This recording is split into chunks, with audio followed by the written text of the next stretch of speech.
Se celebraba en Jerusalén la fiesta de la dedicación del templo. Era invierno y Jesús se paseaba en el templo por el pórtico de Salomón. Los judíos, rodeándolo, le preguntaban: ¿hasta cuándo nos vas a tener en suspenso? Si tú eres el Mesías, dínoslo francamente. Jesús les respondió: os lo he dicho y no creéis. Las obras que yo hago en nombre de mi Padre, esas dan testimonio de mí. Pero vosotros no creéis, porque no sois ovejas mías. Mis ovejas escuchan mi voz, y yo las conozco, y ellas me siguen, y yo les doy la vida eterna. No perecerán para siempre, y nadie las arrebatará de mi mano.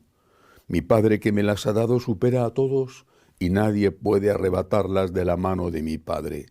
Yo y el Padre somos uno. Palabra del Señor.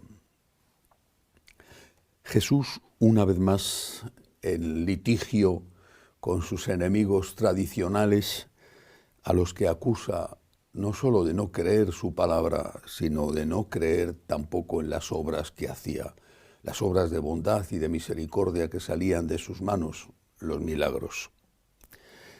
Pero dice también una cosa: mis ovejas escuchan mi voz. ¿Y qué sucede cuando las ovejas que quieren escuchar la voz de Jesús oyen otras voces que son presentadas como voces de Cristo y que no son voces de Cristo? ¿Qué posibilidad de defensa tienen esas ovejas? Es verdad que cada uno de nosotros puede tener y debe tener una relación personal con Dios. Y en la oración, gracias al Espíritu Santo, podemos discernir qué hay de verdad y de mentira en las enseñanzas que nos dan aquellos que representan a Cristo, los sacerdotes o los obispos. Pero ¿y si no existe esa intimidad, ese discernimiento? ¿Qué posibilidad de defensa tiene el laico católico practicante, sin mucha formación teológica, pero que a pesar de todo sigue yendo a misa y escucha a un sacerdote semana tras semana en la homilía decir herejías envueltas en palabras agradables, como el que se toma un veneno dentro de una píldora dulce? ¿Y qué posibilidad tiene un niño que está yendo a la catequesis de discernir si el catequista le está enseñando la doctrina verdadera o le está enseñando una herejía? Son muy pocas las posibilidades. Incluso, aunque el niño después en su casa, sus papás corrijan esas enseñanzas, siempre va a ser la enseñanza del señor cura contra la enseñanza de mi papá. Y si la enseñanza del señor cura es haz lo que quieras, el niño o el adolescente le va a dar la razón al cura antes que a sus padres. ¿Habría algún criterio que podríamos dar a esas ovejas que quieren seguir de verdad a Jesús para que no sean engañadas por los lobos que se han disfrazado de pastor? A mí se me ocurren 3 criterios. Es una aportación, por supuesto, a un debate. Un criterio teológico, un criterio espiritual y un criterio afectivo. Criterio teológico. ¿Cómo saber que un sacerdote o un obispo están enseñando la doctrina de Jesús? Si ese sacerdote o ese obispo hace referencia a la palabra de Dios y a la tradición. A la palabra de Dios íntegra, no a una frase suelta. A la palabra de Dios íntegra, incluido también el conjunto de las cartas de San Pablo, que es el gran odiado por todos los liberales. Texto de los evangelios, texto de las cartas de Pablo y textos de los otros libros del Nuevo Testamento. también el Antiguo Testamento, pero sobre todo el Nuevo Testamento.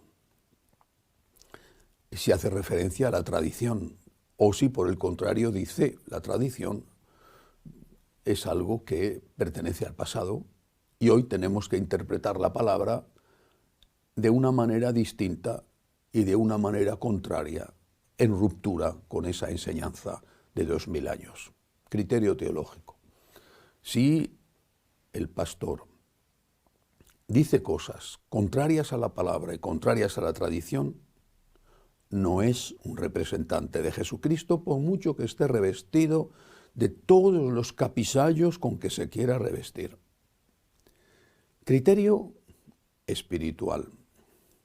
Generalmente estos malos pastores dicen cosas que agradan a los oídos, es decir, te dicen, haz lo que te apetezca, haz lo que te pida el cuerpo, haz lo que sea más fácil. El criterio espiritual para discernir sería que el buen pastor te va a decir, haz aquello donde haya más amor, no más sentimiento, sino más amor verdadero. Haz aquello donde haya más generosidad,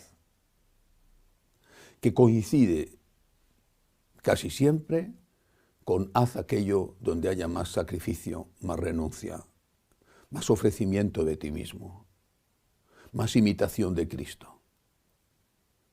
Haz aquello no que te resulte más difícil, sino que te resulte más generoso, donde haya que hacer un esfuerzo, no para pensar en ti, sino para pensar en el otro.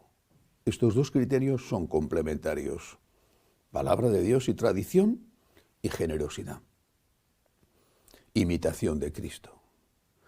Repito, casi siempre lo que te van a decir los sacerdotes liberales es que hagas lo que te apetece. Y lo van a decir envuelto en la capa de la misericordia o envuelto en la capa de las ciencias sociales modernas.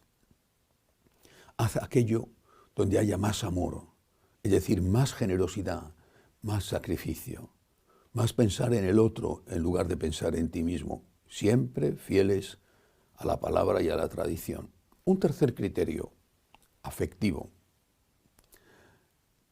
Fíjate bien si ese pastor ama a la Santísima Virgen, porque una característica común, aunque puede haber excepciones, de pastores que no están enseñando la doctrina de la Iglesia es que no quieren a la Virgen. Es natural que no la quieran porque ella es la esclava del Señor, la que no quiso nunca, jamás sustituir a su Hijo, sino que se puso siempre al servicio de su Hijo, mientras que estos malos pastores quieren sustituir a Jesús, ponerse en el lugar de Jesús y enseñar cosas contrarias a lo que enseñó Jesús. Por eso sienten este rechazo instintivo a María.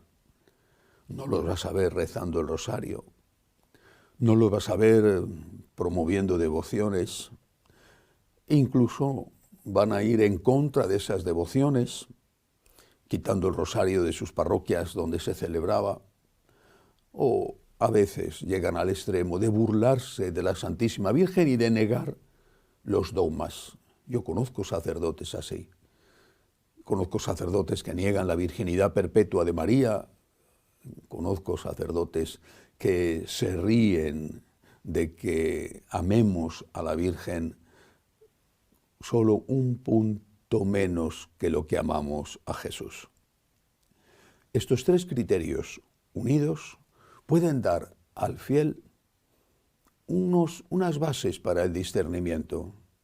Ese pastor que tienes es fiel a la palabra y a la tradición, hace bien la liturgia. Ese pastor que tienes es un pastor que te invita a la generosidad, al sacrificio, al amor verdadero, a imitación de Cristo. Ese pastor que tienes ama a la Santísima Virgen, reza, promueve el rosario, promueve las devociones a Nuestra Señora. Entonces, muy posiblemente ese es un verdadero pastor, siervo de Cristo. Después tendría que ser ese pastor santo. Bueno, todos tenemos que ser santos y ese pastor estoy seguro de que estará luchando por ser santo. Todos tenemos que serlo, pero al menos tengamos unos criterios para discernir a quién tenemos que escuchar para no dejarnos engañar por aquellos que son lobos vestidos con piel de cordero. Que así sea.